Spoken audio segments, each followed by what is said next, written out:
이번에 얘기해볼 주제는 골든글러브 논란입니다. 지난 12월 10일 2018 KBO 골든글러브 시상식이 진행되었습니다. 골든글러브란 무엇일까요?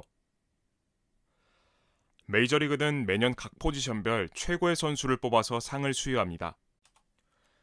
최고의 수비수에게 골드글러브, 최고의 공격수에게는 실버슬러거, 그리고 양 리그별로 최고의 수비수 한 명에게만 시상하는 플래티넘 글러브가 있습니다. KBO는 이와는 조금 다르게 공수 모두 합쳐서 포지션별 최고의 선수에게 상을 주는데 이 상이 바로 골든글러브입니다.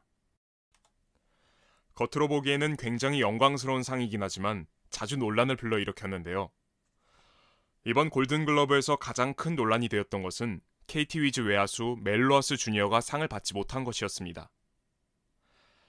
로하스는 KT 선수 최초로 한 시즌 144경기를 모두 출전했고 타율 3할 5리, 43홈런, 114타점, 114득점으로 KT 선수 최초로 3할, 40홈런, 100타점, 100득점을 모두 기록했습니다.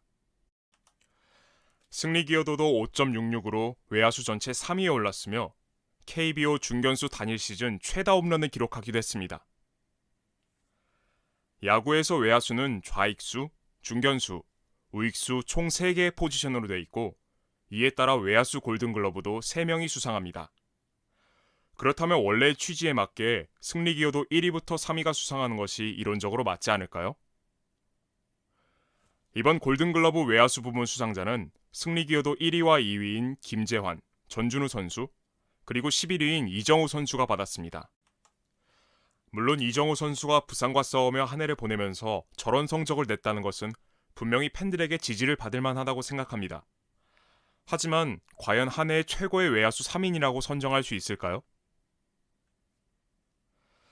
이렇게 뛰어난 성적을 거두고도 수상하지 못하는 경우가 빈번하게 일어나곤 합니다. 특히 외국인 용병이라는 이유로 수상에 실패하는 경우도 많은데요. 도대체 왜 이런 결과들이 나오는 걸까요? 일단 첫 번째 이유로 일관되지 않은 수상 기준이 있습니다.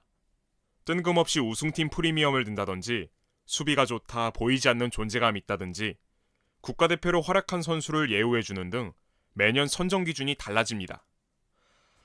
일관된 수상 기준은 팬들을 납득시키는데도 매우 중요한 문제입니다. 승리 기여도 차이가 0.3 안팎으로 치열하게 싸우고 있으면 이럴 경우 어떤 기록에 손을 들어줄 것인지 모든 팬들이 납득해야 공정성이 확보된다고 생각합니다. 두 번째 이유로는 너무 많은 투표인단 그리고 떨어지는 전문성입니다. 이번 골든글러브 투표인단은 KBO 리그 현장을 누빈 취재기자와 사진기자, 중계방송사 PD, 아나운서, 해설위원 등 미디어 관계자 총 385명이었고 이 중 349명이 투표에 나섰습니다. 그런데 역사가 100년이 넘고 구단수가 30개에 달하는 메이저리그에서조차 MVP 및 사이영상, 신인왕 투표에 단 30명만이 표를 던지고 있습니다. 명예의 전당 투표쯤 돼야 2017년 기준 435명이 투표하고 있습니다. 게다가 미국 야구기자협회에 가입, 10년 이상 취재활동을 자격 조건으로 달아놓은 반면 한국은 아무것도 없습니다. 야구를 몇 명이서 하는지도 모르는 연예부 기자 같은 사람들까지도 투표할 수 있다는 얘기입니다. 마지막으로 KBO에 조항 문제가 있습니다. KBO는 골든글러브 투표용지에 공격과 수비, 인지도에 동일한 비중을 두라고 공지하고 있습니다. 인지도라는 항목과 함께 투표인단의 생각과 감정이 개입해 아무리 성적이 좋아도 주기 싫은 선수가 생기게 될 수 있다는 점입니다.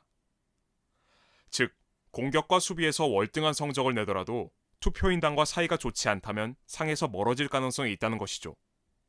실제로 그러한 사례들도 많았고요.